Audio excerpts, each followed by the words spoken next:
नमस्कार मेरे प्यारे बच्चों, कैसे हैं आप सभी। उम्मीद है आप सब अपने घरों में होंगे, स्वस्थ होंगे और मस्त होंगे। मैं शुभम पालीवाल फिर एक बार आपका स्वागत करता हूं मेरा डॉटनेट में। हम भौतिक विज्ञान में बेसिक मैथ्स या मूलभूत गणित की क्लासेस कर रहे हैं। अभी आज लेक्चर नंबर 3 है। लेक्चर नंबर 1 और 2 में बेटा हमने बहुत बेसिक से और बहुत ज्यादा खूबसूरती से त्रिकोणमिति पढ़ा था। अब आज की क्लास से हम क्या शुरू करने वाले हैं ना, तो आज की क्लास से जैसे हमने पहले त्रिकोणमिति पढ़ लिया था, जैसा मैंने आपको बताया था कि हम बीजगणित पढ़ेंगे, तो आज हम बीजगणित की शुरुआत करेंगे और साथ ही साथ इस चैप्टर में आने वाली क्लासेस में हम अवकलन देखेंगे, फिर उसके बाद में उच्चिष्ट और निम्निष्ट मान देखेंगे और समाकलन, फिर उसके बाद में निर्देश ज्यामिति और ग्राफ। तो ये सब कुछ इस चैप्टर में हमें पढ़ना है। हमने इसका स्टेज 1 पार कर लिया, हमने त्रिकोणमिति पढ़ लिया है, अब हम पढ़ेंगे बीजगणित। तो अब ये समझते हैं बीजगणित में हमें पढ़ना क्या है। देखो बेटा, सबसे पहले अगर हम बात करें बीजगणित में जो हमें पढ़ना होगा वो द्विघात समीकरण पढ़ना होगा और इनका हल किस प्रकार से करते हैं ये देखना होगा।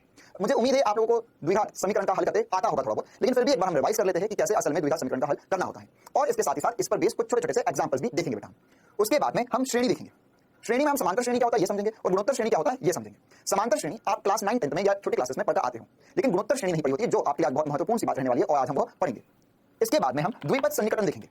ये क्या होता है बेटा कि अगर मान के चलो आपके पास कोई भी एक पद है जिसमें 1 + x की घात n आ रहा है, जैसे 1 + x की घात 2, 1 + x की घात 3 ऐसा कुछ आ रहा है, तो इसमें हम अप्रोक्सीमेशन उसी को हम सन्निकटन कहते हैं, उससे हम किस हिसाब से उस समीकरण को बहुत आसानी से हल कर सकते हैं। तो बेटा यही आज की क्लास में हम सब कुछ देखने वाले हैं। चलिए तो क्लास शुरू करते हैं हम द्विघात समीकरण से। तो सबसे पहले ये समझना होगा द्विघात समीकरण होता क्या है ना। जैसे हमें पता भी है सर कि द्वितीय कोटि की बीजगणित समीकरण को हम द्विघात समीकरण कहते हैं ना। जैसे अगर मेरे पास एक समीकरण है जिसमें मैंने लिखा हुआ है ax² + bx + c = 0, तो ये जो होता है बेटा ये द्विघात समीकरण का बेसिक फॉर्म होता है। इसमें a b c का मान कुछ भी हो सकता है ना, a पॉजिटिव भी हो सकता है, नेगेटिव भी हो सकता है, b पॉजिटिव भी हो सकता है, नेगेटिव भी हो सकता है और c भी पॉजिटिव हो सकता है, नेगेटिव भी हो सकता है। जैसे इसके एक दो एग्जांपल आप खुद सोच सकते हो ना। हम सर a का मान कुछ भी रख दें, हां बेटा कुछ भी रख दें, ax² प्लस a का मान मैंने 2 रखा, b का मान हमने रख दिया 5 प्लस c का मान रख दिया 1। तो ये इसका ऐसा आसान सा एग्जांपल। तो बस मेन बात ये है कि यहाँ पर देखो बेटा x की घात 2 होनी चाहिए, अधिकतम घात जो x की होनी चाहिए वो 2 होनी चाहिए। अब इसमें एक और महत्वपूर्ण सी बात ये होती है कि यहाँ पर ये जो 2 है इसकी जगह मैं कोई भी धनात्मक और कोई भी ऋणात्मक संख्या रख सकता हूँ, लेकिन मैं इसकी जगह शून्य कभी नहीं रख सकता। इस पूरे समीकरण में a b और c में से सबसे महत्वपूर्ण बात है a कभी भी शून्य नहीं होना चाहिए। a नॉट इक्वल टू 0 रखा है, b शून्य हो जाए कोई दिक्कत नहीं है, c शून्य हो जाए तो भी कोई दिक्कत नहीं है, b और c दोनों शून्य हो जाए तो भी कोई दिक्कत नहीं है, लेकिन a शून्य नहीं होना चाहिए। क्यों सर a शून्य क्यों नहीं होना चाहिए? क्योंकि देखो बेटा अगर a शून्य हो गया, मान लो यदि a शून्य हो गया तो यहाँ पर क्या बचेगा, ये हो जाएगा 0x² + bx + c = 0। तो ये तो बेटा पूरा 0 हो गया, तो क्या बचा bx + c। अब यह द्विघात समीकरण नहीं बचा है ना। अब यहाँ पर जिसमें देखो यहाँ पर इसकी जो कोटि है वह 2 होनी चाहिए, अधिकतम घात x की 2 होनी चाहिए, तो यहाँ पर इस समीकरण में x की अधिकतम घात कितनी बची है, 1 बची है। तो अब यह द्विघात समीकरण नहीं है ना। अब यह हमारे पास एक सरल समीकरण आ गया है जिसको हम आसानी से हल कर सकते हैं। अगर x का मान है तो हम यहाँ से x का मान दे सकते हैं bx बराबर -c और x बराबर -c/b के, तो ये हम कर सकते हैं और इसको अब हम आगे चलकर भी और इसके ग्राफ वगैरह सीखेंगे इसी चैप्टर में। लेकिन अब आज का हमारा मेन मुद्दा है ये वाली चीज ना। अब हम ये जो x बराबर 0 है इसकी कंडीशन का डिस्कशन नहीं करने वाले हैं ना, क्योंकि ये द्विघात समीकरण नहीं बचा है। तो देखो बेटा यहाँ पर लिखा हुआ है ax² + bx + c = 0, तो ये एक बेसिक सा फॉर्म हुआ क्वाड्रेटिक इक्वेशन का। तो इसमें ये शून्य के बराबर क्यों किया गया है? क्योंकि असल में हम क्या चाहते हैं कि यहाँ पर जैसे इसमें हमने एग्जांपल में समझा कि सर अगर आप x का मान -c/b रखोगे तो यहाँ पर bx + c = 0 जो समीकरण है वो पूरा 0 हो जाएगा, वो 0 के बराबर आ जाएगा। तो वैसे ही हम देखना चाहते हैं यहाँ पर कि ax² + bx + c में x के मान क्या-क्या हो ताकि यह पूरा 0 हो जाए। और इसको जब हम 0 के बराबर करते हैं बेटा तो वहां से जो x के मान आते हैं वह इसके हल कहलाते हैं। क्या कहलाते हैं? हल कहलाते हैं। ठीक है, जैसे एक दो हम और एग्जांपल से समझते हैं इस बात को। सर अगर मैंने यहाँ पर लिखा x² + 1 बराबर 0, क्या ये द्विघात समीकरण है? बिल्कुल यह द्विघात समीकरण है। अच्छा, मैंने लिखा x⁴ प्लस x + 1 = 0, क्या ये द्विघात समीकरण है? अब ये द्विघात समीकरण नहीं है। क्यों? क्योंकि x की घात 3/2 आ चुका है बेटा। x की घात कितनी चाहिए तुम्हें? 2 चाहिए। इसी प्रकार और एग्जांपल देख सकते हैं हम। जैसे मान के चलो मैंने लिखा x की घात 1/2 प्लस x की घात 3 + 1 = 0, क्या ये द्विघात समीकरण है? ये भी द्विघात समीकरण नहीं है। क्यों? क्योंकि यहाँ पे अधिकतम घात कितनी हो रही है x की? 3 हो रही है, 2 चाहिए हमें। चलो एक और एग्जांपल देखते हैं। मैंने यहाँ पे लिखा x² + 5x = 0, क्या यह द्विघात समीकरण है?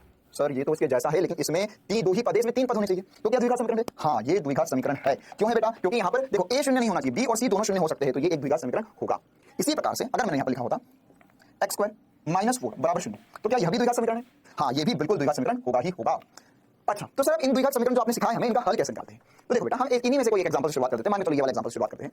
x² - 4 = 0 दिया गया है, तो क्या मैं इसका हल निकाल सकता हूँ? बिल्कुल इसका हल मैं बड़ी आसानी से निकाल सकता हूँ। कैसे करेंगे इसका हल? देखो बेटा इसके लिए हम लिख सकते हैं x² -4 = 0 है, तो सर ये 4 को इधर ले जाओ, तो x² = 4, ये नेगेटिव का बेटा इधर जाके पॉजिटिव हो जाएगा, तो x² = 4 आ चुका है। तो यहाँ पर मैं लिखूंगा सर x² = 4, मतलब कि मैं लिख सकता हूँ यह हो जाएगा वर्गमूल 4 है ना। यहाँ पे x का वर्ग है बेटा, ये बराबर 4 है, तो x बराबर क्या हो जाएगा? वर्गमूल 4। तो 4 का वर्गमूल क्या होता है? इसको कैसे सोचेंगे? ऐसा नंबर जिसका वर्ग 4 होता है, तो सर 2 का वर्ग 4 होता है, तो यहाँ पर x का मान कितना आ गया? 2 आ गया। लेकिन सर ये अधूरी सी बात है। बिल्कुल अधूरा है अभी। क्यों? क्योंकि मुझे पता है कि अगर x का मान 2 है तो 2 का वर्ग तो 4 होता ही होता है, साथ ही साथ -2 का वर्ग भी बेटा 4 ही होगा। क्यों? क्योंकि 2 गुणा 2 करूंगा मैं तो 4 होगा, और -2 गुणा -2 करूंगा तो वो भी 4 होगा, क्योंकि नेगेटिव नेगेटिव क्या बन जाएगा? पॉजिटिव। तो ये भी 4 ये भी 4, तो असल में मेरे पास x के 2 मान है। एक मान है x = 2 और दूसरा मान आएगा x = -2। तो बेटा सबसे इंपॉर्टेंट बात जो हमें समझ में आई, जो चमकना चाहिए कि मेरे पास जब भी द्विघात समीकरण होगा तो उसके 2 मान आएंगे या 2 हल आएंगे, है ना। ये क्या कहलाएंगे? इसके हल कहलाएंगे। ठीक है, और अगर मेरे पास एक रेखीय समीकरण होता जैसे यहाँ पर bx + c है, तो इसमें x का कितना मान आएगा? एक ही मान संभव है ना, और द्विघात समीकरण में x के 2 मान संभव होंगे।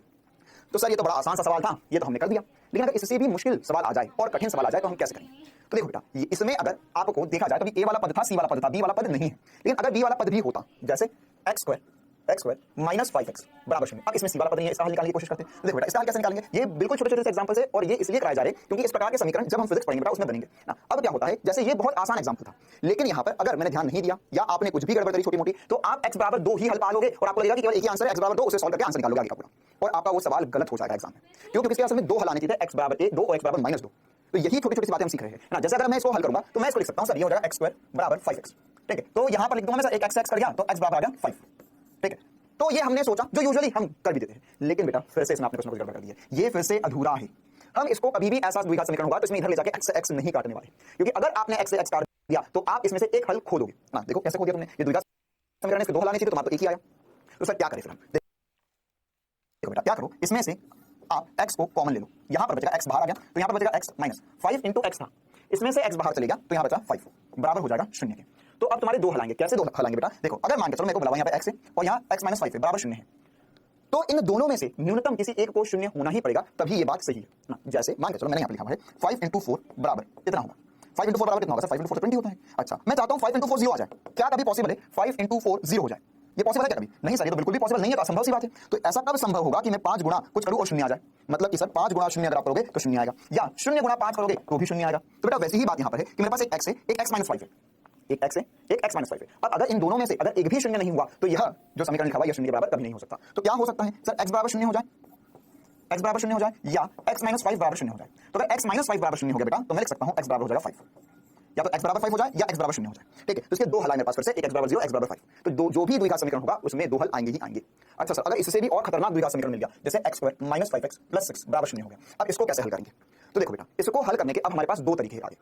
या तो ये जो मध्यम पद है या जो बीच वाला पद है आप इसे बीच में से तोड़ दो, जैसा हमने कक्षा 10वीं में सीखा था, या इनफैक्ट कक्षा 8वीं में भी सीखा था, उस पर रिवाइज भी करेंगे हम। और साथ ही साथ आप इसमें एक श्रीधराचार्य फॉर्मूला भी लगा सकते हो ना, क्या होता है वो फॉर्मूला वो भी सीखते हैं, लेकिन इस एग्जांपल को हम पहले जो बेसिक क्लास 8 से करते आते थे ना, बीच वाले पद को तोड़ने वाला कार्यक्रम उससे कर देखते हैं। तो देखो बेटा यहां पर अगर हमें इसे हल करना है तो हम इसे लिख सकते हैं x square minus 5x plus 6, तो माइनस 5x प्लस 6 है। तो अब इसमें जो माइनस 5 है उसको मुझे कुछ ऐसा लिखना है कि है ना 2 अंक का योग लिखना है, ताकि मतलब उनको जोड़ूं मैं तो माइनस 5 हो जाए और उनका जब मैं गुणा करूं तो 6 आ जाए, गुणा करने पर क्या आ जाए 6 आ जाए। तो इसको कैसे करते थे सर? 6 लाना है, 2 अंक का गुणा करने पर 6 लाना है, तो या तो 6 गुणा 1 हो जाए ये 6 होता है, या 1 गुणा 6 हो जाए ये भी 6 होता है। इसके अलावा क्या होता है? इसके अलावा सर 2 गुणा 4 नहीं 2 गुणा 4 तो 8 हो जाएगा। अच्छा और कुछ सोचो जिससे 6 आ जाए, 2 गुणा 3, हाँ बिल्कुल सही बात। तो ये तो नहीं काम करेगा सर, ये काम करेगा, ये काम करेगा, या ये काम करेगा। तो 2 गुणा 3 6 के बराबर होता है, तो मैं इसका उपयोग कर सकता हूं। अब मुझे ऐसा कुछ करना है कि 2 और पहले इसका उपयोग कैसे कर सकता हूं मैं, क्योंकि मुझे पता चला कि सर 2 और 3 का जब योग करूंगा तो 5 आएगा। तो यहां पर क्यों नहीं उपयोग कर सकते थे? देखो बेटा यहां पर 6 और 1 का योग करोगे तो 7 आएगा, इसी प्रकार 6 और 1 का योग करोगे तो 7 आएगा, ठीक है। अच्छा और इसके अलावा हमें कुछ ऐसा करना है कि इनका जब योग करूं मैं तो -5 आए, क्या है -5, ठीक है। तो मैं चाहूं तो इसे ऐसा लिख सकता हूं, इसे मैं लिख सकता हूं बेटा -2x माइनस 3x प्लस 6 बराबर 0। क्लियर है कहानी? क्या कर सकते हैं इसे हमने आसानी से लिखा -2x माइनस 3x प्लस 6। तो देखो इन दोनों को गुणा करूंगा अगर मैं, इन दोनों को गुणा करने पे प्लस 6 आना चाहिए, तो क्या -2x -2 गुणा -3 को गुणा करने पे 6 आएगा, हाँ प्लस 6 आना चाहिए था जो कि आ रहा है, और इन दोनों का योग करने पे -5 तो -5 बिल्कुल आया ही आया। तो यहाँ पर बेटा क्या हो जाएगा इसका हल? अब इसका हल एकदम आसान सा है, इसमें से अब हम क्या करेंगे, दो पद लेंगे, ये दो पद लेंगे और ये 2 पद लेंगे। इन दोनों पद में से क्या कॉमन दिख रहा है? तो इन दोनों में से सर x कॉमन दिख रहा है, तो ये कितना बचेगा सर x, और ये कितना बचेगा, इसमें से x बाहर चलेगा यार, तो क्या बचा -2। इसी प्रकार से यहाँ से -3 कॉमन आ जाएगा, 3 कॉमन नहीं ले रहा हूं मैं, -3 कॉमन ले रहा हूं। -3 कॉमन लेने की वजह क्या है? क्योंकि देखो यार अगर मैंने यहां पर से 3 कॉमन लिया तो x के आगे -1 बचेगा, जो कि मैं नहीं चाहता हूं। तो यहां पर बचेगा -3 बाहर ले लिया तो यहां पर x बचेगा, और यहां पर से -2 बचेगा, बराबर हो गया 0। अगर किसी के मन में कोई शंका है कि सर नहीं ऐसा कॉमन नहीं लिया, समझ नहीं आया, तो एक काम करो ये -3 को अंदर गुणा करके देख लो, फिर से यही बन जाएगा, ठीक है। ये चेक करने का तरीका होता है कि तुमने कॉमन लिया वो सही लिया या नहीं लिया, है ना। ऐसा हम बहुत बार आगे भी फिजिक्स में करने वाले बेटा, तो ये आपसे बहुत बेहतर तरीके से बनना चाहिए कि अगर आपको डाउट होता है कि सर ये जो मैंने कॉमन लिया सही है या नहीं है, तो क्या करो ये -3 को अंदर गुणा करके देख लो, अगर ऊपर वाला बन जाता है तो तुमने सही किया है। तो वैसे ही बेटा अब मैं इसे क्या लिख सकता हूं, इसे लिख सकता हूं x -3, इसमें से x -3 आ जाएगा और x -2 कॉमन था ही, ये बराबर हो गया 0 के। तो सर अगर x -3 गुणा x -2 बराबर 0 है तो क्या होना चाहिए, x -3 बराबर 0 हो जाए या x -2 बराबर 0 हो जाए। तो मैं लिख सकता हूं इस 3 को उधर ले जाऊं तो x बराबर 3, या ये 2 को उधर ले जाऊं बेटा, मैं नेगेटिव में तो बदल के पॉजिटिव हो जाएगा, तो x बराबर 2। तो मेरे पास फिर से 2 हल आ गए इस द्विघात समीकरण के, जो कि है x बराबर 2 और x बराबर 3। तो इन दोनों में से x बराबर 2 यहां रखो या x बराबर 3 रखो इसमें, इस द्विघात समीकरण में, है ना, तो वो 0 ही आएगा ना। या तो देखो क्या कर सकते हो, इसको कंफर्म भी तो कर सकते हो ना यार, ये सब छोटे-छोटे क्लासेस में जो हम पढ़ते हैं उसकी रिवीजन कर रहे हैं थोड़ा बहुत। तो यहां पर हम चाहे तो अगर x का मान 2 रखेंगे तो भी 0 आना चाहिए, x का 3 रखें तो भी 0 आना ही चाहिए। क्लियर है कहानी बेटा? तो ये एक बहुत महत्वपूर्ण सा द्विघात समीकरण को हल करने का तरीका। अब हम आगे बढ़ते हैं और अब हम समझते हैं कि सर अगर यहां पर तो आपने जो सॉल्व किया अभी एग्जांपल, उसमें बीच में से मतलब जो मिडिल टर्म था उसको आपने स्प्लिट कर दिया, उसको उसके दो भाग कर दिए, उसके बीच में से तोड़ दिया। लेकिन अगर हमसे नहीं बना बीच में से तोड़ते हुए, या बेटा जब हम आगे पढ़ेंगे तो जरूरी नहीं है कि ए बी सी का जो मान हो वो नियत मान हो। जैसे अभी हमने ए बी सी का मान जो था 1 -5 और 6 उस समीकरण के लिए, तो ये नियत मान है यार, लेकिन हमेशा ये मान नियत हो ये जरूरी नहीं है ना, उसमें वेरिएबल भी हो सकता है, कोई भी बातें हो सकती है। तो उसके लिए क्या करना होगा बेटा, उसके लिए हमें एक और नई चीज सीखनी होगी, या जैसा आपने क्लास 10 में से सीख रखा है तो उसका रिवीजन कर लेते हैं। अगर मेरे पास ax² + bx + c बराबर 0 है, तो अगर ऐसा द्विघात समीकरण है तो इसको हल करने के लिए एक श्रीधराचार्य फॉर्मूला होता है ना। उन्होंने बोला कि एक काम करो, इसमें लिखो x बराबर, इसे आप लिख सकते हो -b ± (b² - 4ac बटा 2a। ये x के दो मान आ गए। दो मान कैसे आ गए? देखो बेटा बीच में प्लस माइनस लिखा हुआ है, तो एक बार प्लस लेकर हल करना पड़ेगा, एक बार माइनस लेकर हल करना पड़ेगा। तो यहां पर से एक बार मैं लिख के देता हूं आप लोगों को। हम लिख सकते हैं सर x1 का मान हो सकता है -b + (b² - 4ac बटा 2a), या मैं लिख सकता हूं यहां से x2 बराबर -b प्लस माइनस लिखा था, एक बार प्लस लिख दिया, अब एक बार माइनस लिख देते हैं (b² - 4ac बटा 2a। देखो बेटा इसमें ऐसा कोई दिमाग लगाने वाली बात नहीं है, ये बिल्कुल ही आसान सी चीज होती है ना। पीछे वाले का मैं सोचना भी पड़ता था कि सर इसको बीच में से तोड़ेंगे तो क्या होगा वगैरह वगैरह कहानी, इसमें कुछ नई बात नहीं है। ए बी सी का मान आप याद कर लो, आपको द्विघात समीकरण दिया होता है, उसमें से ए बी सी का मान देख लो और इस फॉर्मूले में उठा कर दो, आंसर आ जाएगा। जैसे मैं आपको जो अभी मैंने एग्जांपल करवाता हूं, एग्जैक्ट वही वाला एग्जांपल दूसरे मेथड से करके बता देता हूं। ठीक है, हम आगे चलकर फिजिक्स में इसका बहुत ज्यादा यूज करेंगे। ठीक है, तो अभी हमने जो एग्जांपल देखा था उसी को फिर से इससे या इस फॉर्मूले से करके देखते हैं। हमने एग्जांपल देखा था x² - 5x + c बराबर 0। ठीक है, हमें पता है कहां से कितना आएगा, एक तरीके से निकाल चुके हम, 2 3 आंसर आना चाहिए। अब इस फॉर्मूले से भी 2 3 आएगा। देखो पहले एक बार कंपेयर करो कि क्या-क्या मान है तुम्हारे पास। जैसे मैं पूछूं a का मान कितना है तो आप बोलोगे 1 है, b का मान कितना है -5 है, अच्छा c का मान कितना है, सर c का मान है 6। ठीक है, तो मेरे पास a b c की वैल्यू आ गई है, a b c का मान आ गया है। अब अगर मैं यहां पर दो हल निकालने हैं तो अगर x1 वाला फॉर्मूला लगा लेता हूं तो ये हो जाएगा बेटा -b कितना है -5। ध्यान से देखो ये है -b, तो ये माइनस फॉर्मूले का माइनस है। ठीक है, -b और b का खुद का मान कितना है -5, तो इसलिए दो बार माइनस आ गया। फिर लिखेंगे हम प्लस अंडर में -b का स्क्वायर माइनस 4 गुणा a गुणा c का मान कितना बेटा 6 अपॉन में आ जाएगा 2 गुणा a का मान है 1। तो इसका आंसर कितना आएगा? देखो ये माइनस माइनस हो जाएगा प्लस, माइनस माइनस क्या हो जाएगा प्लस, तो ये हो गया प्लस, फिर एक और प्लस का चिन्ह। यहां इसको हल करेंगे बेटा तो ये आएगा -5 का वर्ग, तो -5 का वर्ग कितना होगा? यह होगा 25 प्लस 25। क्यों? क्योंकि 5 का वर्ग तो 25 होता है, 5 गुणा 5 25 होता है, लेकिन माइनस माइनस दो बार माइनस का गुणा हो रहा है, तो वो क्या हो जाएगा बेटा प्लस, माइनस का साइन लगा दो ऐसा, और ये कितना हो जाएगा 4 गुणा 1 4, 4 गुणा 6 24 बटे में 2।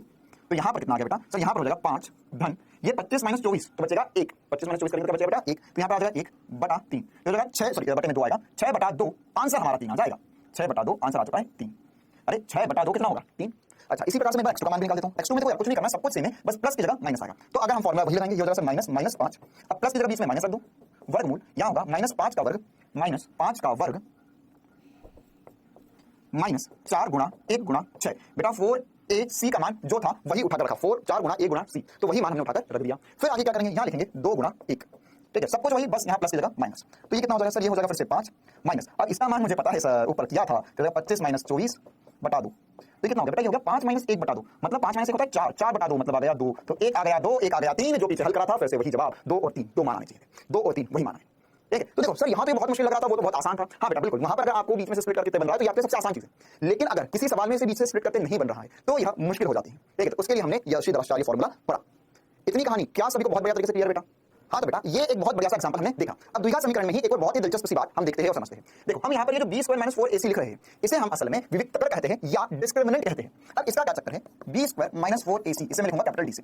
देखो इसका छोटा सा चक्कर है, वैसे तो गणित में हम इसको बहुत ज्यादा डिटेल में पढ़ते हैं, लेकिन फिजिक्स के हिसाब से हमें इसमें बस एक दो ही बातें ध्यान होनी चाहिए। जैसे अगर b² - 4ac आपका एक पॉजिटिव नंबर आता है, तो पॉजिटिव नंबर आता है मतलब कि जैसे आया 5, b का मान आ गया, मान के चलो 5, यदि b का मान 5 आ गया तो मुझे पता है कि असल में जो मेरा फॉर्मूला है x का, है ना, जो मेरे लिए ये श्रीधराचार्य फॉर्मूला है जो इस द्विघात समीकरण का हल होता है, वह मैं लिख सकता हूं x बराबर -b plus minus b² - 4ac को हमने d बोल दिया बेटा, तो हो जाएगा √d अपॉन में 2a।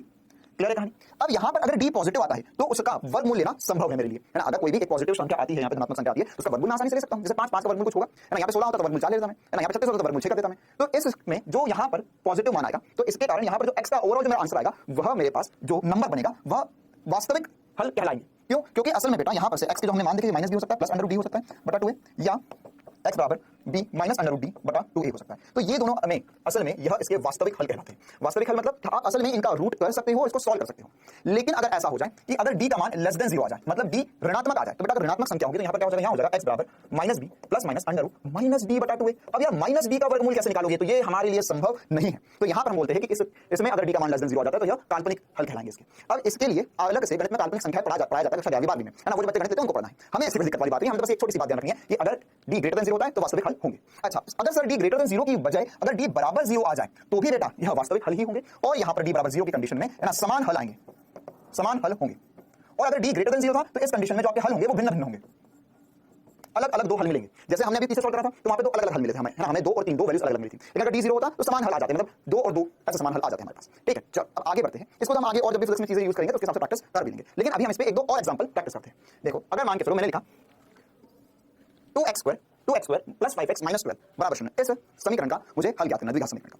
तो ध्यान से देखो मैं इस चीज को, तो सर ये है 2x स्क्वायर, तो क्या मैं इसको बीच में से तोड़ सकता हूं? तो ये सोचता हूं, तो सर इसमें अगर मैं लिख रहा हूं -12, तो ये 12 और 2 का गुणा हो रहा है 24। क्या मैं कुछ ऐसा कर सकता हूं तीन का मतलब किन्हीं दो नंबर का गुणा करने पर 24 आ जाए और उनको योग करने पर या घटाने पर 5 आ जाए? तो सोचो एक बार, सर 24 लिख सकते हैं 24 गुणा 1 या 1 गुणा 24, या सर 12 गुणा 2 24 हो सकता है, सॉरी 12 गुणा 2 24 हो सकता है, या मैं ऐसे लिख सकता हूं 12 गुणा 2 के अलावा सर और क्या लिख सकते हैं? हाँ 4 गुणा 6 24 लिख सकते हैं। अच्छा, और इसके साथ ही साथ क्या लिख सकते हो? हाँ हम 8 गुणा 3 भी तो 24 कर सकते हैं, है ना। 8 गुणा 3, 8 गुणा 2 16 और 8 गुणा 3 24। तो अब ये सोचो क्या इन्हीं का योग करके या घटाकर 5 बन सकता है? बिल्कुल सर, यहाँ पर 8 गुणा 3 है, तो अगर मैं इसे +8 - 3 कर दूं तो यह 5 बनेगा। तो भाई मिल गया इसका हल, लगा लो फटाक से। तो क्या हो जाएगा सर? इसे हम लिख सकते हैं 2x square plus 8x minus 3x minus 12 बराबर 0। तो देखो यार, इन दोनों में से क्या कॉमन दिख रहा है? सर यहाँ से मुझे x तो कॉमन दिख रहा है, साथ ही साथ बेटा 2 भी कॉमन दिख रहा है। तो यहाँ पर से 2x स्क्वायर था, उसमें से 2x बाहर आ गया, तो अंदर बचेगा x प्लस यहाँ पर बेटा 4 बचेगा।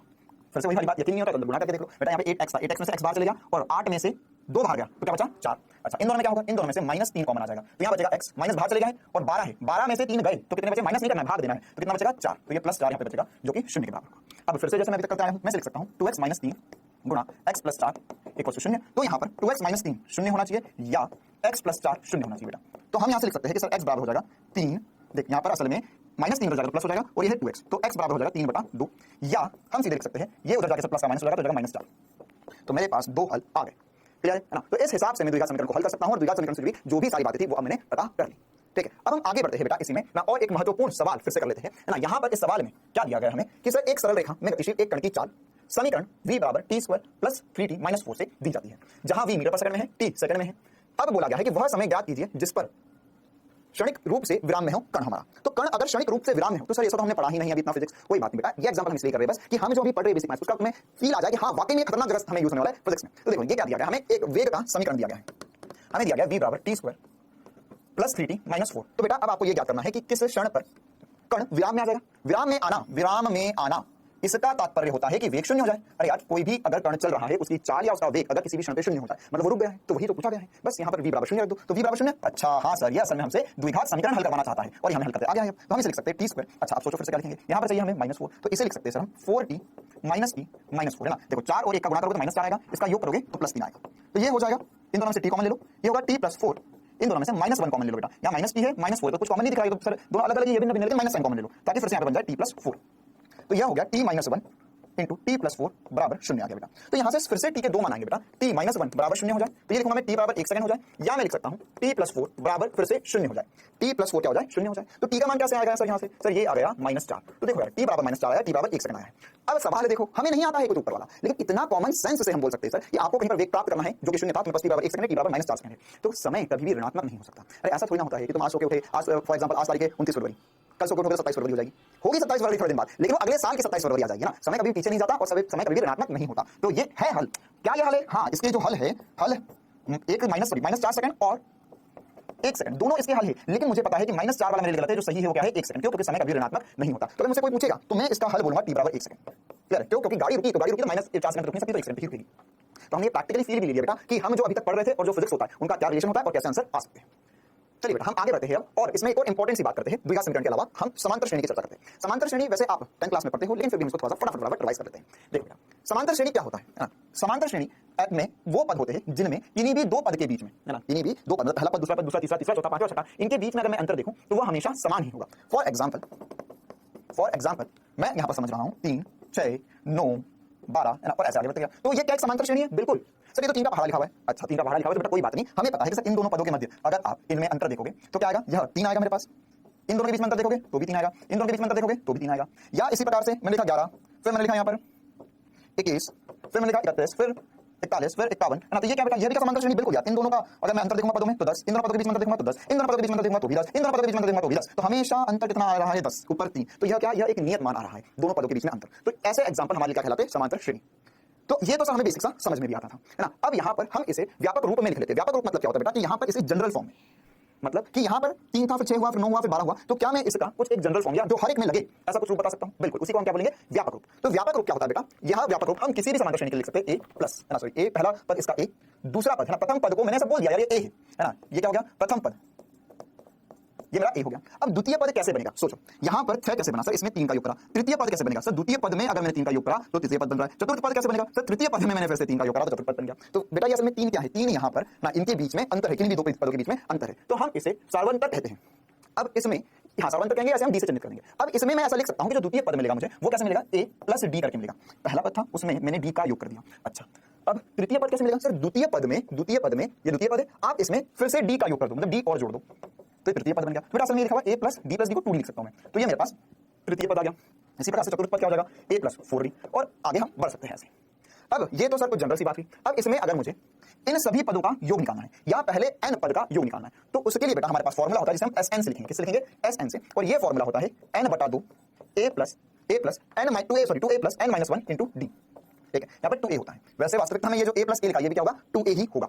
ठीक है, या हम चाहे तो इसी फॉर्मूले को दूसरे रूप में भी लिख सकते हैं। यहां पर हम इसे लिख सकते हैं n+1 a क्या प्रथम पद है, और यहां पर an ना n/2 गुणा a प्लस an क्या होता है? an हमारा nवां पद होगा या अंतिम पद जहां तक हमें योग निकालना है। और ये जो आखिरी या अंतिम पद होता है, nवां पद होता है बेटा, इसे हम असल में देखो, असल में हम क्या लिख सकते हैं इसे, किसी भी n पद को। तो अगर यहाँ पर प्रथम था, द्वितीय था, तृतीय था, चतुर्थ था, है ना, तो यहाँ पर देखो असल में हो क्या रहा है? प्रथम पद है a, द्वितीय पद है a प्लस डी, मतलब मैंने असल में यहाँ पर किया है a प्लस n - 1 डी बराबर मैंने कर दिया an। देखो फिर से सफील लेते हैं। अगर मैंने यहाँ पे n का मान 1 रखा, क्या रखा? 1, तो मतलब मैं पहले पद की बात कर रहा हूँ, तो 1 रहूंगा तो 1 - 1 0 हो जाएगा, तो an बराबर a आ जाएगा, मतलब पहला पद a है। इसी प्रकार दूसरा पद क्या होगा? दूसरे पद में n का मान मैंने बेटा रखा यहाँ पर 2, तो ये हो जाएगा 2 - 2, सॉरी 2 - 1, 2 - 1 क्या हो जाएगा? फिर से 1 हो जाएगा। तो यहाँ पर मैं द्वितीय पद जो है वो क्या लिखूंगा? यहाँ पर 2 रख रहा हूँ, तो ये हो जाएगा a प्लस 2 - 1, 2 - 1 बचेगा बेटा 1। ऐसे तृतीय पद क्या होगा? ये हो जाएगा a प्लस यहाँ पर n - 1 कितना हो जाएगा बेटा? अब n का मान 3 रखूं, तो n का मान सर हम 3 रखेंगे, तो ये हो जाएगा 3 - 1, 3 - 1 हो जाएगा 2। तो देखो यार, द्वितीय पद मेरा था a प्लस डी, तृतीय पद था a प्लस 2d। तो ये क्या होगा? ये फॉर्मूले से मैं कोई भी nth पद ज्ञात कर सकता हूं। तो वही चीज बेटा हमने यहां पर समझी। ये सर फॉर्मूला था, जब हम योग कर रहे थे तो फॉर्मूला था n/2 a प्लस 1 हो गया 2a को मैं लिख सकता हूं a a।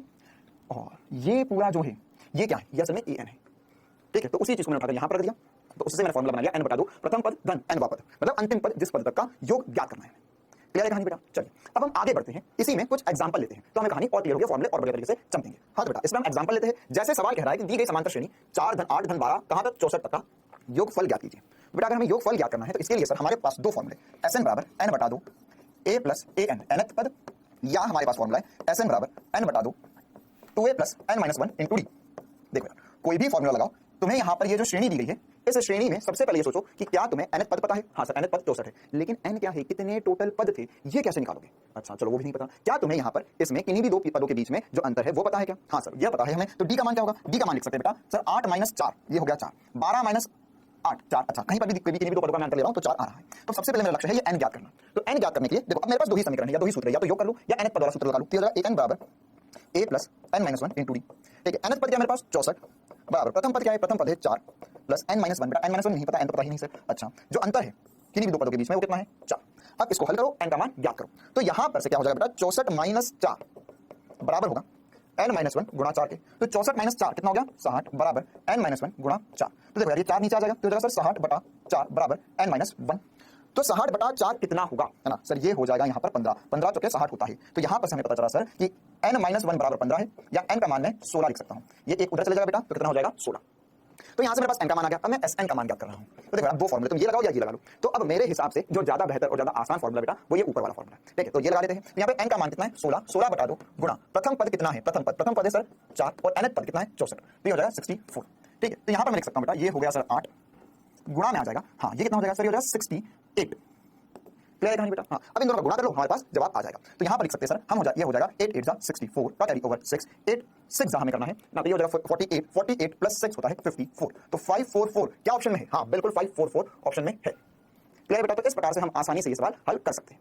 देखिए आगे बढ़ते हैं हम ना। अब हम इसी में एक और महत्वपूर्ण सी चीज सीखने जा रहे हैं कि अगर मेरे पास कभी ऐसा हो कि सर 1 धन 2 धन 3 धन 4 धन 5 धन 6 ना, मतलब मुझे एक से मतलब कि प्राकृत संख्या है मेरे पास, तो n प्राकृत संख्या, तो इनका योग करना है, तो क्या फॉर्मूला लगाऊंगा? तो देखो बेटा इसके लिए हम फॉर्मूला लगाएंगे n/2 ना। तो देखो n प्राकृत संख्या है, अब मुझे पता है कि इन सभी प्राकृत संख्याओं के बीच में जो अंतर होगा वो एक एक का ही है, 1 धन 2 धन 3 धन 4 कर रहा हूं, और कहां तक करना चाहता हूं मैं? n तक करना चाहता हूं।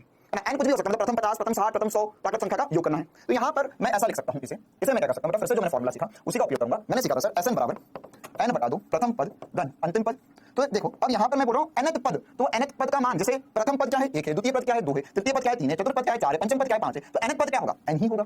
तो मैं यहाँ पर लिख सकता हूँ n बटा 2 गुणा प्रथम पद 1 गुणा n। क्या ये बात सबको चमकती है भाई? जो nth पद होगा वो n ही होगा। क्यों? जैसे अगर मैं बोलूं तुम्हें कि मेरे पास 50 पद है ना, और 50 प्राकृत पद है, तो मतलब क्या होगा, यहाँ पर 1 2 3 4 5 कहां तक करूं 50 तक। तो यहाँ पर जो 50वां पद है वो कितना है 50 ही है, पहला पद कितना है 1 है, चतुर्थ पद कितना है 4 है ना। अगर ऐसे मान के चलो मैंने तुम्हें बोला कि 10वां पद कितना है 10 है सर, तो लाइन से ना सारी गिनती लिखी है तो बस। तो वैसे ही मैंने यहाँ पर अगर 10वां पद 50वां पद है तो उसके लिए यहाँ पर n का मान n ही होगा। तो इसको हम लिख सकते हैं n गुणा 1 + n बटा 2, ये Sn हो गया। ठीक है, तो इन सभी संख्याओं का योग का ये फॉर्मूला हो गया। अब ऐसे ही मान के चलो बेटा, ये प्रथम n मेरे पास फिर से प्राकृत संख्या तो है ही है, लेकिन अब इनका वर्ग है, तो प्रथम n वर्ग किए हुए प्राकृत संख्याओं का योग कितना होगा। तो यहाँ पर मैं क्या करूंगा बेटा, इसका जो एक फॉर्मूला है ना, ये मैं आपको बता रहा हूँ, ये फॉर्मूला ध्यान रखना है ना, इसको डिराइव नहीं करेंगे हम, लेकिन बस ये फॉर्मूला आपको ध्यान रखना चाहिए, आगे हम जाकर यूज होगा फिजिक्स में। तो फॉर्मूला है n × n + 1 × 2n + 1 divided by 6। इसी प्रकार से अगर मेरे पास इन सभी या पहली n प्राकृत संख्या का घन है, मतलब इनकी घात 3 है, 1 की घात 3 मतलब 1 का क्यूब धन 2 का क्यूब 3 का क्यूब 4 का क्यूब 5 का क्यूब 6 का क्यूब ऐसे n क्यूब तक, तो इसका योग करेंगे। तो ये फॉर्मूले बेटा है ना, ये आपको याद करने हैं ना, इसका रट्टा लगाना है, ये रट लो बेटा, ये फॉर्मूले आपको पता होने चाहिए ना। क्या होगा n × n + 1 × n + 1 बटा 6 और क्यूब का योग करेंगे तो n × n + 1 बटा 2। ये तो याद नहीं करना है, ये तो ऊपर वाला ही है ना, वहां पे था n × n + 1 बटा 2, यहाँ है n × n + 1 बटा 2 का वर्ग फॉर्मूले में। क्लियर है? देखो इसमें एक एग्जांपल कर लेते हैं हम। मान के चलो कि मुझे बोला प्रथम 50 प्राकृत संख्याओं का योग बताइए, ऐसा अगर हमारे फिजिक्स पढ़ोस में जरूरत पड़ी 1 धन 2 धन 3 धन 4 धन 5 ऐसे 50 तक, तो क्या करूंगा मैं? तो इसके लिए मैं लिख सकता हूं Sn का मान n × n + 1 बटा 2। तो n क्या है बेटा, अब है 50, ये होगा 50 गुणा 50 धन 1 बटा 2। क्लियर है कहानी है ना। तो मैं यहाँ पर क्या लिख सकता हूँ सर, मैं लिख सकता हूँ 50 गुणा 51 बटा 2। तो यहाँ पर से जब मैं इसे कैंसिल करूंगा तो आ जाएगा 25। अब 25 गुणा 51 करना है आपको, तो 25 गुणा 1 करोगे बेटा तो 25 ही आएगा, इसकी घात 2 चढ़ जाएगा, और 25 गुणा 5 है ना, 25 गुणा 5 125 होता है, उसमें 2 का योग करोगे तो 127 हो जाएगा। तो यहाँ पर ये जो योग आएगा वो 1275 आएगा। ठीक है, ऐसे आप चाहो तो प्रथम 50 प्रथम 100 प्रथम 150 संख्याओं का योग कर सकते हो। चलिए बेटा जी हम आगे बढ़ते हैं, और समांतर श्रेणी के बाद में अब हम पढ़ना शुरू करने वाले गुणोत्तर श्रेणी। अब ये क्या होती है ना, ये हम पहली बार देख रहे हैं, इसे बड़ा ध्यान से समझेंगे। पहले देखो बेटा, अभी हमने जो श्रेणी ली थी ना, उसमें क्या हो रहा था, उसमें किन्हीं भी दो पदों के मध्य जो अंतर था वह नियत था, मतलब कि अगर मैं उसमें डिफरेंस ले रहा था तो वो नियत था। लेकिन ऐसी भी श्रेणी बनाई जा सकती है जैसे 2 4 6 है ना, सॉरी 2 4 8, इसके बाद में 16 फिर 32। तो इसमें अगर मैं अंतर देखूं ना, फिर 64 ऐसे आगे बढ़ते जाइए। तो अगर मैं इनमें अंतर देखूं तो अंतर नियत नहीं है, लेकिन अगर मैं दो पदों के मध्य अनुपात देखूं, क्या देखूं अनुपात, मतलब 4/2, फिर इन दोनों का अनुपात देखूं 8/4, फिर 16 और 8 का अनुपात देखूं 16/8, 32 और 16 का अनुपात देखूं 64 और 32 का अनुपात देखूं, बेटा ये सारे अनुपात जो है वह कितने आ रहे 2 2 2 2 2। ठीक है, तो इसका मतलब क्या हुआ कि ऐसा कुछ हो मेरे पास जिसमें किन्हीं भी दो पदों का अगर मैं अनुपात लूं तो वह कितना आएगा मेरे पास, अनुपात मेरे पास आ रहा है बेटा हमेशा समान अंक। तो अगर समान अंक अनुपात आता है मेरे पास तो मैं बोलूंगा कि यहाँ पर जो श्रेणी होगी वह गुणोत्तर श्रेणी कहलाएगी। क्लियर है? तो इसके लिए अगर मैं व्यापक रूप लिखूं इसमें तो देखो बेटा क्या होगा, यहाँ पर मैं लिख रहा हूँ पहला पद ए, फिर हर एक पद को हर दूसरे मतलब दूसरा पद तीसरा पद चौथा पद पांचवा पद पाने के लिए पिछले जब हमने समांतर श्रेणी पढ़ी तो उसमें मैं डी का या किसी एक नियत संख्या का योग करते जा रहा था, तो अगली अगली अगली अगली अगली अगली पद मिलती जा रही थी। लेकिन यहाँ पर क्या करना पड़ेगा, मुझे पहले से दूसरा दूसरे से तीसरा तीसरे चौथा चौथा पांचवा पाने के लिए इनका इसमें एक नियत संख्या का गुणा करना पड़ेगा। क्लियर है ना? तो वो जो पद को हम जो संख्या को गुणा करेंगे, या ऐसा भी सोच सकता हूं मैं कि जब भी दो पदों का मैं अनुपात ले रहा हूं तो ये जो संख्या आ रही है 2 2 2 2 2 वह असल में हमारे लिए आर हो जाएगा, या हम इसे सार्व अनुपात कहेंगे। क्लियर है कहानी? तो यहाँ पर मेरा सार्व अनुपात क्या हो गया सर, ये तो 2 आ गया, तो उसको ही मैं 8 से चिन्हित करूंगा। तो अब चक्कर क्या है, अगर मुझे पहले पद से दूसरा पद पाना है तो 2 से मुझे 4 बनाना है, तो सर गुणा 2 कर दो। अच्छा 4 से 8 बनाना है मतलब फिर से गुणा 2 कर दो, 8 से 16 बनाना है मतलब फिर से गुणा 2 कर दो। मतलब पहले पद में से अगर मुझे दूसरे पद पर जाना है तो मैं करूंगा ए पहला पद गुणा आर है ना, आर क्या है यहाँ पर 2 था मेरा जो मैंने सार्व अनुपात बोल दिया। इसी प्रकार से तीसरा पद पाने तो क्या करूंगा, सर ये करूंगा मैं ए गुणा आर, द्वितीय पद गुणा आर, तो ये क्या हो गया असल में, सर हो गया ए आर का वर्ग। इसी प्रकार से मुझे देखो ये प्रथम पद है, ये द्वितीय पद है, यह तृतीय पद है। इसी प्रकार से मुझे चतुर्थ पद प्राप्त करना है बेटा तो मैं यहाँ पर लिखूंगा ए आर की घात 3 और ऐसे ही आगे बढ़ता जाऊंगा। तो व्यापक रूप इसका मैं ऐसा लिख सकता हूँ ए अगला पद ए आर, अगला पद ए की घात सॉरी ए आर की घात 2 और ऐसे चलते जाएंगे, और आखिरी पद या nth पद मुझे प्राप्त करना है तो ए आर की घात n -1। n -1 क्यों, क्योंकि प्रथम पद में आर नहीं है, द्वितीय पद में केवल एक आर है, तृतीय पद में आर की घात 2 है, मतलब जो पद है उसमें आर की एक कम घात है। यहाँ पर मैं इसे लिख सकता हूँ ना आर की घात 0, ये हो जाएगा आर की घात 1, आर की घात 2, आर की घात 3, आर की घात 4 ना। तो वैसे भी अगर मुझे nth पद प्राप्त करना है तो एक कम करना है आर की घात। अच्छा सर आर की घात 0 कैसे कर दिया आपने, तो मुझे समझ नहीं आया। देखो यहाँ पर यार अगर मैं लिख रहा हूँ ए आर की घात 0 तो आर की घात 0 मतलब क्या होता है, एक ही तो होता ना, किसी भी संख्या की घात 0 करेगा कितना आएगा, एक आएगा, 0 थोड़ी ना आएगा। तो यहाँ पर ये एक ही लिखा है, चिंता मत करो, समझाने के लिए मैंने लिख दिया सर यहाँ पे 0 है या 1 है या 2 है या 3 है 4 है 5 नहीं आगे बताओ। तो ये मेरे पास सभी पदों के लिए व्यापक पद या गुणोत्तर श्रेणी के लिए व्यापक पद क्या से लिखेंगे वो पता चला। अब अगली जो समस्या है वो है कि इन nth पदों का योग, तो इसका जो फॉर्मूला होता है बेटा वो होता है a गुणा 1 - r की घात n बटा 1 - r। क्लियर? ये फॉर्मूला तब लगाएंगे हम जब हमारे पास r का मान 1 से बड़ा हो। r का मान क्या है? 1 से बड़ा हो, तो ये ऊपर वाला फॉर्मूला चलेगा। लेकिन अगर मान के चलो r का मान 0 से 1 के बीच में है, तो हम जो अनंत पदों के लिए जो योग लगाएंगे उसका फॉर्मूला होता है a बटा 1 माइनस r। और यही वाला फॉर्मूला, कौन सा वाला फॉर्मूला? अनंत पद वाला फॉर्मूला जो है बेटा a बटा 1 माइनस r, यही सबसे ज्यादा, मतलब जितना श्रेणी में पढ़ा उसमें सबसे ज्यादा यही वाला फॉर्मूला में हम उपयोग में लेंगे। ठीक है, अब ये अनंत पदों का क्या चक्कर है ये समझते हैं। तो ऊपर वाली बात समझ में आ गई ना कि अगर सर ज्यादा पद होंगे, आप देखो असल में क्या होगा, यहाँ पर ये मान हमेशा बढ़ते जा रहा है, योग करोगे बहुत बड़ा अंक आएगा, तो वो हम ऊपर वाले फॉर्मूले से निकाल सकते हैं। लेकिन अगर ये अनंत पद का क्या चक्कर है वो एक बार समझते हैं ना, और ये श्रेणी दिखाई कैसे देती है वो देखते हैं बेटा। देखो मान के चलो कि मेरे पास यहाँ पर एक ये श्रेणी है जिसका मुझे योग निकालना है, तो ये श्रेणी में अगर मैं ध्यान से समझूं सर, तो ये है 1 2 4 8, तो क्या यहाँ पर जो सार्व अनुपात आ रहा है वो r 1 से बड़ा आएगा या छोटा आएगा, ये सोचो पहले। तो सर यहाँ पर मैं देखूं तो यहाँ इन दोनों पदों में अनुपात देखूंगा तो आएगा 2 बटा 1 मतलब 2, इन दोनों पदों में अनुपात देखूं तो 4 बटा 2 मतलब 2, इन दोनों पदों में अनुपात देखूं तो कितना आएगा 8 बटा 4 मतलब फिर से 2। तो सर ये 1 से बड़ा है, तो यहाँ पर अभी जो मैंने फॉर्मूला पढ़ा, एक ये वाला फॉर्मूला पढ़ा और अनंत पदों के लिए फॉर्मूला पढ़ा, तो कौन सा फॉर्मूला सही बैठेगा? सर यहाँ पर ऊपर वाला सही बैठेगा। ठीक है, तो यहाँ पर इसको मैं फॉर्मूला लिख लेता हूँ a 1 माइनस r की घात n बटा 1 माइनस r। देखो अब समस्या फिर से है, सर हमें तो n पता ही नहीं है, तो क्या करेंगे बेटा? कोई बड़ी बात नहीं है, फिर से हम पहले n का मान निकाल लेते हैं। क्लियर? देखो n का मान कितना आएगा, n का मान कितना आएगा? तो सर यहाँ पर अगर हम देखें तो n का मान कैसे निकालते हैं? ये वाला जो पद होता है, जो nth पद होगा, उसके लिए हमने पढ़ा था a r की घात n माइनस 1 के बराबर होता है nth पद। तो मैं इसे लिख सकता हूँ 256। ये किसके बराबर कर दिया मैंने? 256, क्योंकि मेरे पास जो nth पद होगा, ये जो आखिरी पद है मेरा, वो हमेशा a r की घात n माइनस 1 के बराबर होगा। ठीक है, तो हमने इसको 256 के बराबर कर दिया, तो यहाँ से n का मान ज्ञात हो जाएगा। कैसे ज्ञात हो गया? देखो a प्रथम पद कितना है? 1 है, तो सही हो जाएगा r n माइनस 1 बराबर 256। अच्छा, r कितना है तुम्हारा सर्वांक जो सार्व अनुपात है वह कितना है? सर r का मान हमारे पास 2 है, तो क्या 2 की घात n माइनस 1 बटा 256। अच्छा, अब ये सोचना पड़ेगा कि 2 की घात कितना कर दूं तो 256 आ जाए। एक बार कर देखते हैं। देखो 2 की घात 2 करोगे तो 4 आएगा ना, ऐसा एक बार लिख लो, 2 की घात 2 करोगे तो 4 आएगा, 2 की घात अगर आपने 3 करा तो 8 आएगा, फिर क्या आएगा 16, फिर 32, फिर यहाँ पर कितना आएगा सर 32 का 64 आएगा, फिर 128 आएगा, फिर 256 आ गया भाई। तो 2 3 4 5 6 7 8, मतलब कि यहाँ पर 2 की घात 8 करूंगा तो 256 होता है। तो अब क्या करेंगे बेटा? ये 2 बराबर है, और ये ऐसा क्यों करा? क्योंकि हम लिख रहे थे 2 की घात n माइनस 1 बराबर 2 की घात 8, तो मैं यहाँ पर जो घात है उनको बराबर कर सकता हूँ। मैं लिख सकता हूँ n माइनस 1 जो होगा बेटा वो 8 के बराबर होगा, n माइनस 1 जो होगा वो 8 के बराबर होगा। तो n का मान कितना आ गया? n का मान हो गया 8 धन 1 मतलब 9।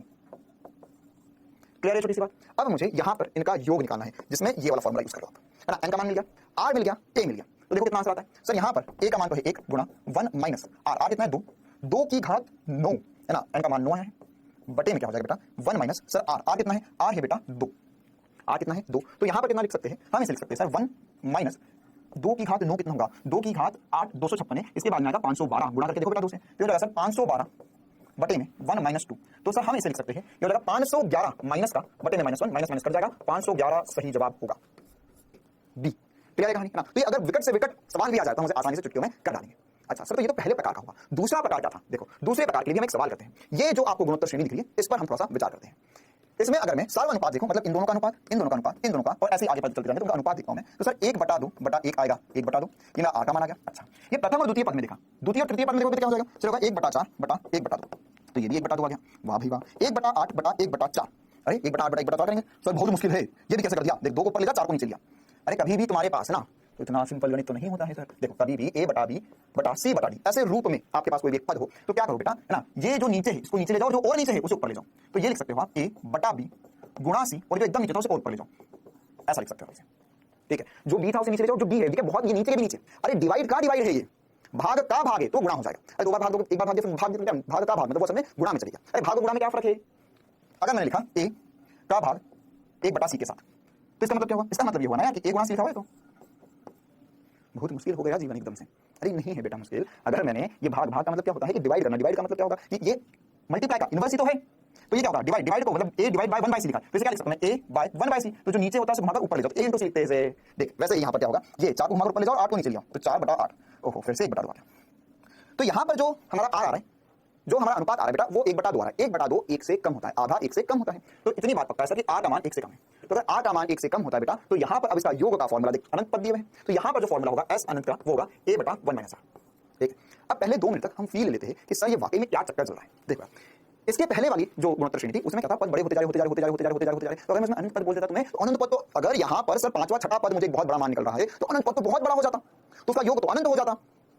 यहाँ पर ये 256 कौन सा पद था? 9वां पद था। अगर मैं तुम्हें अनंत निकाल के बताऊंगा तो यार 9वां पद 10 हो गया, 12 बातें वो बहुत बड़े पद आ जाते, तो उनका योग तो सर बहुत बड़ा मान हो जाता। तो इसके लिए हमको इसमें पता होना चाहिए, अगर अनुपात 1 से बड़ा है तो हमें पता होना चाहिए कितने पदों का अनुपात निकालना है, सॉरी कितने पदों का योग निकालना है, 5 6 8 10 15 कितने का योग निकालना है, तो वो हमें आसानी से निकाल सकते हैं। लेकिन बेटा अगर अनुपात जो है वो 1 से कम हुआ तो क्या हुआ, यहां पर अनंत पद बन जाएंगे। कैसे अनंत पद बन सकते हैं, देखो अगर मैंने तुम्हें बोला कि मैंने तुम्हें पहले एक चॉकलेट दी, सोचो एक डेयरी मिल्क दी मैंने, फिर मैंने तुम्हें आधी डेयरी मिल्क दी, तो कितनी डेयरी मिल्क होगी, तो मेरे पास एक और आधी 1.5 होगी, 1.5 होगी। फिर मैंने तुम्हें आधी की आधी डेयरी मिल्क दी, आधा आधा का आधा, मतलब मैंने तुम्हें एक चौथाई दी, ठीक है, मतलब इतनी बड़ी डेयरी मिल्क थी हमारे पास पहले, मैंने तुम्हें एक पूरी दे दी, मेरे पास बहुत सारी डेयरी मिल्क है, फिर मैंने तुम्हें एक दी, फिर थोड़ी देर मैंने तुम्हें आधी दी, फिर मैंने तुम्हें आधी की आधी दी, मतलब मैंने तुम्हें इतनी सी डेयरी मिल्क दी केवल, ठीक है। तो यहाँ पर डेयरी मिल्क कम मिलती जा रही है, अब तुम्हें इतनी सी डेयरी मिल्क मिली, एक चौथाई डेयरी मिल्क मिली, फिर उसके बाद में मैंने तुम्हें उसकी भी आधी दी, फिर मैंने तुम्हें जो बची उसकी भी आधी दी, फिर उसके बाद में ये जो बची उसकी भी आधी दी, फिर उसके बाद में ये जो बची ना, ये वाली बची है तुम्हारे मेरे पास, इसकी भी आधी दी, फिर ये जो बची इसकी भी मैंने तुम्हें आधी दी, फिर जो बची उसकी भी आधी दी, फिर जो बची उसकी भी आधी दी, फिर जो बची उसकी भी आधी दी। थोड़ी देर बाद क्या बोलोगे, सर रहने दो, जितना मिल गया उतना ही काफी मिल गया, इससे ज्यादा नहीं चाहिए मुझे, है ना, इतनी भी लालच नहीं है। और थोड़ी देर बाद क्या होगा, अगर मैं आधी आधी आधी जो बची उसकी आधी करके देते जाऊंगा तो थोड़ी देर बाद मैं छोटे छोटे दूंगा ना, ले लो भाई थोड़ी सी डेयरी मिल्क खा ले, तो तुम बोलोगे नहीं सर बस बहुत हुआ, इतना ही काफी था। तो असल में वही हुआ है बेटा, यहाँ पर 1 है 1/2 है 1/4 1/8। अब अगर तुम इसे अब क्या हुआ बेटा, अनुपात 1 से कम है, मतलब ये वास्तव में पद छोटे होते जा रहे, छोटे तो छोटे आने कहां तक पहुंचा, अनंत तक भी पहुंचा तो क्या फर्क पड़ता है, थोड़ी देर बाद ये इतने छोटे हो जाएंगे कि इनकी कोई ज्यादा वैल्यू नहीं बचेगी, इसलिए इसे अनंत तक ले जा सकते हो, तो इसका योग हम अनंत इस फॉर्मूले से निकाल लेंगे। देखो भाई यहाँ पर a का मान कितना है सर, a का मान है प्रथम पद 1 माइनस ना, देखो योग करेंगे तो इतना और फील आएगा, यहाँ पर 1 अपॉन में 1 r कितना है 1/2 है बेटा, देखो तो 1 में से 1/2 गया, 1 में से आधा गया तो आधा बचा, तो ये 2 को पलटी खा के ऊपर ले जाओ, तो हो गया 2। मतलब कि सर अगर आपने हमको एक चॉकलेट दी, फिर एक की आधी दी, फिर आधी की आधी दी, आधी की आधी दी, आधी की आधी दी, आधी की आधी दी, ऐसे मैं अनंत तक छोटे छोटे छोटे छोटे छोटे तुमको देते जाऊंगा, तब जाके मतलब बहुत देर तक मैं उसको तोड़ते जाऊं, फिर तुमको जाके कुल मिला के 2 चॉकलेट मिलेगी, क्योंकि इसका योग कितना है, केवल 2 आया। क्लियर है कहानी बेटा, तो यह हमारे लिए गुणोत्तर श्रेणी होती है। चलो भाई अब आगे बढ़ते हैं और एक बहुत ही छोटी सी दिलचस्प सी बात पर थे, जिसको हम बोलते हैं द्विपद सन्निकटन। ये क्या होता है कि मान के चलो मेरे पास अगर एक ऐसा समीकरण है 1 + x की घात n, ठीक है। अब जैसे 1 + x की घात 2 होता 3 होता तो उसके मेरे पास फॉर्मूले हैं, है ना, जैसे अगर मेरे पास 1 + x की घात 2 होता तो ये क्या सर a + b का होल स्क्वायर, तो मैं लिख सकता था a² + b² + 2ab, ऐसा कर सकता हूं मैं। लेकिन अगर मेरे पास 1 + x की घात n है, अब ये घात n कुछ भी हो सकता है ना, n 2 भी हो सकता है, 3 हो सकता है, 1000 हो सकता है, या 1/2 हो सकता है, 1/5 हो सकता है, कोई भी मान हो सकता है n का। तो बेटा इसको सॉल्व करना मेरे लिए बहुत मुश्किल सी बात हो रही थी, है ना, तो इसमें क्या करा हमने, एक सन्निकटन का जो रूल था वो लगाया, है ना, इसे हम अप्रोक्सीमेशन भी कहते हैं, है ना, क्या कहेंगे बेटा हम इसे, अप्रोक्सीमेशन। थोड़ी अंग्रेजी आनी चाहिए, है ना, क्योंकि आगे चलकर आपको और भी चीजें अंग्रेजी नहीं पढ़ना है, डॉक्टर बनोगे अंग्रेजी नहीं पढ़ना है ना, इसका मतलब ये नहीं पढ़ेगा अंग्रेजी पढ़ लो फिर बाद में फिजिक्स पढ़ेंगे, ठीक है, जो इंपॉर्टेंट शब्द है उनका थोड़ा बहुत मैं बताता रहता हूं साथ में। तो वैसे ही बेटा सन्निकटन मतलब अप्रोक्सीमेशन, तो ये 1 + x की घात n है, और अगर इसमें ऐसा हो जाए, अगर ऐसा हो जाए जो x है वो 1 से बहुत छोटा हो जाए, है ना, जो x है वो 1 से बहुत छोटा है, मतलब यहाँ पर जो x है उसका मान है 0.001 0.004, है ना, तो उसमें मैं यहाँ पर 1 + x की घात n को लगभग 1 + nx लिख सकता हूँ, क्या लिख सकता हूँ 1 + nx। क्लियर है बात, है ना बेटा, तो ये अप्रोक्सीमेशन इंपॉर्टेंट है ना, पूरे फिजिक्स में 1-2 जगह ही लगेगा हमें, और चिंता मत करो, मुझे भी पता है कि जब मैं बताऊंगा कि यार देखो हमने पहली क्लास में अप्रोक्सीमेशन पढ़ा था तो वो मुझे फिर से रिवाइज कराना पड़ेगा, तो उसमें मैं फिर से बता भी दूंगा, लेकिन अभी के लिए ध्यान रखना 1 + x की घात n होता है तो 1 + nx लिख सकते हैं, मतलब जो n घात थी उसमें अंदर लिया है ना। जैसे इससे कुछ सवाल मेरे जो आसान बन जाते हैं वो भी हम एक बार प्रैक्टिस कर लेते हैं, ठीक है बेटा। चलो तो आगे बढ़ते हैं हम, है ना, और इस पर 1-2 सवाल भी प्रैक्टिस करते हैं और 1-2 सवाल क्विज के रूप में भी लेते हैं, ठीक है, तो जल्दी से तैयार हो जाओ भाई क्विज के लिए। क्विज का पहला सवाल आपके सामने,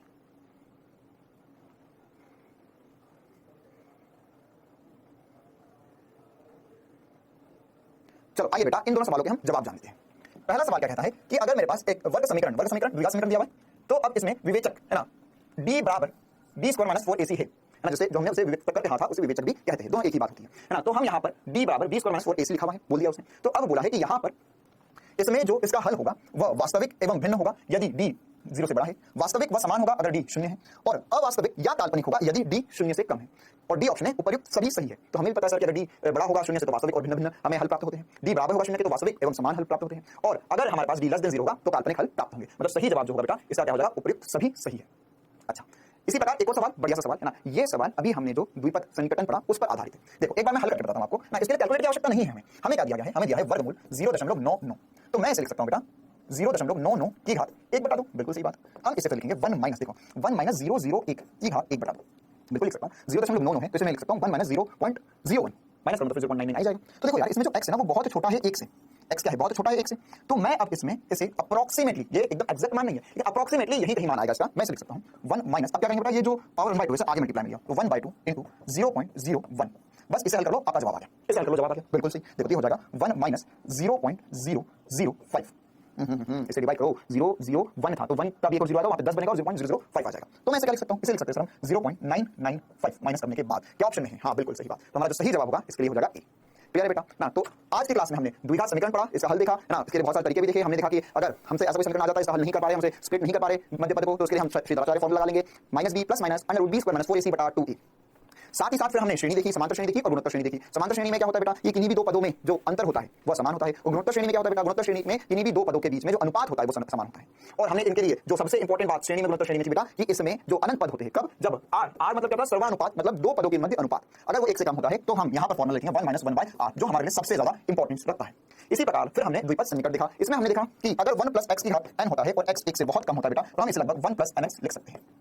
क्लियर ये कहानी है ना? तो जितना मैंने पढ़ा है काफी ज्यादा इंपॉर्टेंट था। क्लियर? तो ये सारी समरी वाली बातें, वही सब कुछ हमने पढ़ा, वो हमने रिवाइज भी कर लिया अब। और साथ ही साथ बेटा ये जो क्लास है इसका होमवर्क भी आपको ऐप में ही मिल जाएगा है ना, जहां पर आपकी क्लास दिखती है आपको, वहीं पर ही होमवर्क का भी एक टैब होता है। आप जैसे इस पर क्लिक करेंगे तो वहां से आपको सभी कोर्स के और सभी क्लास के ना, जितनी क्लासेस हो रही है आपकी, उसके होमवर्क दिख जाएंगे।